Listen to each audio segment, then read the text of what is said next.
रोजाना खबर फ्यूजन देख रहे हैं आप। इस वक्त आप स्क्रीन पर जो शख्स देख रहे हैं, ये इनके हाथ में तिरंगा है और ये तिरंगा आज से नहीं, ये तिरंगा 15 साल से इनके हाथ में है। ये अन्ना हजारे आंदोलन से तिरंगा लेकर घूम रहे हैं। इनसे जानते हैं कि कौन है ये और कहाँ से ये आए हैं। ये देखिए जिस तरीके से पेपर कटिंग दिखा रहे हैं, अनाशा निसार के अन्ना हजारे राजेश हिंदुस्तानी। आपको हिसार का अन्ना हजारे कहा जाता है, क्यों? क्योंकि मैंने समाज और देश हित को जीवन समर्पित किया हुआ है बचपन से लेकर आज तक। 35 वर्षों से सामाजिक कार्य करता हूँ। तो क्या ऐसे कार्य हैं बड़े जो देश हित में आपने करे?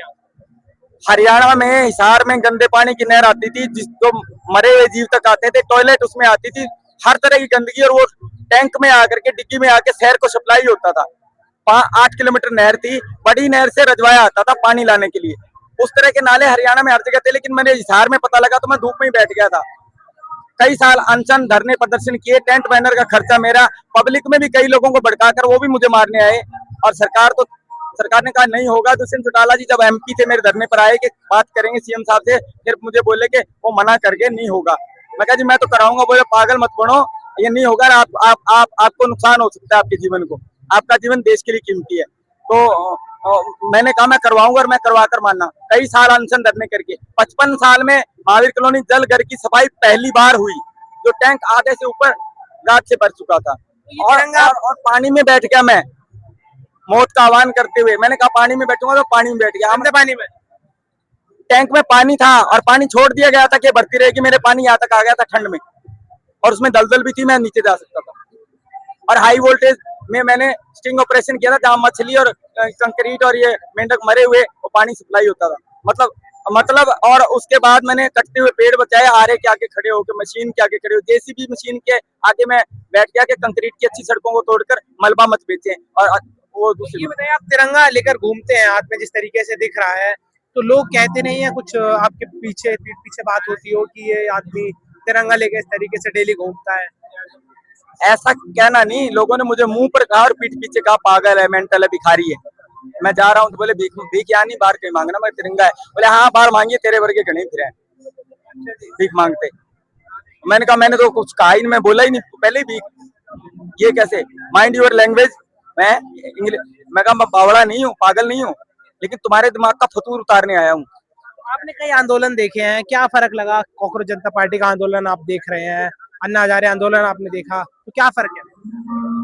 अलग अलग समय और परिस्थिति का हिसाब है। अन्ना जी की जो संगठन और परिस्थिति का हिसाब अलग था, भ्रष्टाचार के खिलाफ आक्रोश और वो अलग था। ये एक नीट पेपर को लेकर के जो मुद्दा उठा है वो आक्रोश है, लेकिन यहाँ भिन्न भिन्न संगठनों के लोग आए अलग अलग जगह से, देश के कोने से, तो वो अपनी अपनी आवाज को भी और इस आवाज को भी बुलंद करते हैं, जो मतलब होनी चाहिए। तो अलग अलग फर्क है, और गैदरिंग उस तरह से नहीं होने दे रही सरकार जो ज्यादा हो, लेकिन होगी और जन आवाज पहुंचेगी, मेरा विश्वास है। तो क्या लगता है यहाँ से आंदोलन में जीत मिलेगी, इस्तीफा लेकर जाएंगे? होपलेस नहीं होना चाहिए, निराशा नहीं होनी चाहिए। क्या आसमान में छेद नहीं हो सकता? एक पत्थर तो तबीयत से उछालो यार।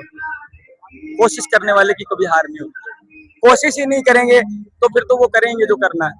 तो कब तक देंगे इनका साथ आप? हर संभव आखिर तक। आज आए आप इस आंदोलन में? मैं कल आया था। कल आए थे, तो कैसे पता चला आपको आंदोलन के बारे में? आज 14 दिन है, 13 दिन मैंने यूट्यूब पर सोशल मीडिया में देखा था।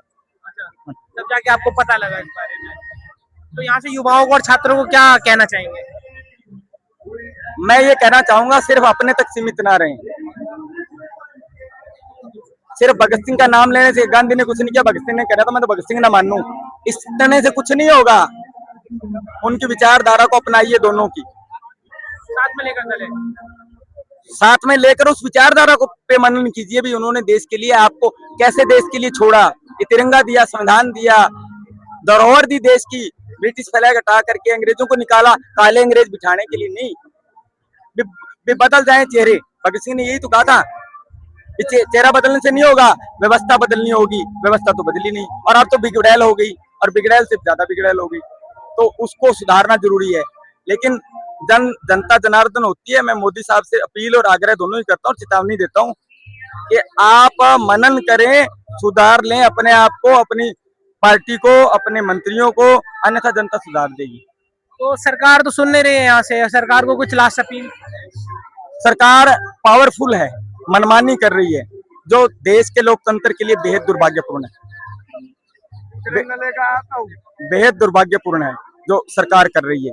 उसको ये करना चाहिए कि जितनी भी समस्याएं देश में हैं, सरकार माई बाप होती है और दूसरे रूप में जो नेता अफसर हैं वो नौकर हैं, क्योंकि we the people of India, हम भारत के लोग, संविधान में लिखा है, जनता मालिक है। तो उस हिसाब से उनको अटेंड करना चाहिए। मैं शांति प्रिय तरीके से, लेकिन आक्रोश होता है तो भगत सिंह वाली आवाज निकलती है, क्योंकि कब तक देखेंगे ये सब?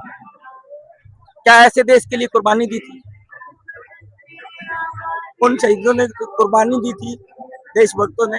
ऐसा देश बनाने के लिए नहीं दी थी कि अपने अपने को मारें, अपने अपने आप को बर्बाद करें, लूटें और अपने देश में ऐसी खाई खोद दें जो भरी ना जा सके। ऐसा नहीं। उधम सिंह जी ने राम मोहम्मद सिंह आजाद लिखा था, राम हिंदू, मोहम्मद मुसलमान, सिंह सिख, भाई हम एक है और हमारा भारत एक है। ये सब क्या संदेश दे रहे थे दिवाले? मुझे उनकी पीड़ा है, इसलिए मैं ये बोल। जय हिंद, जय भारत।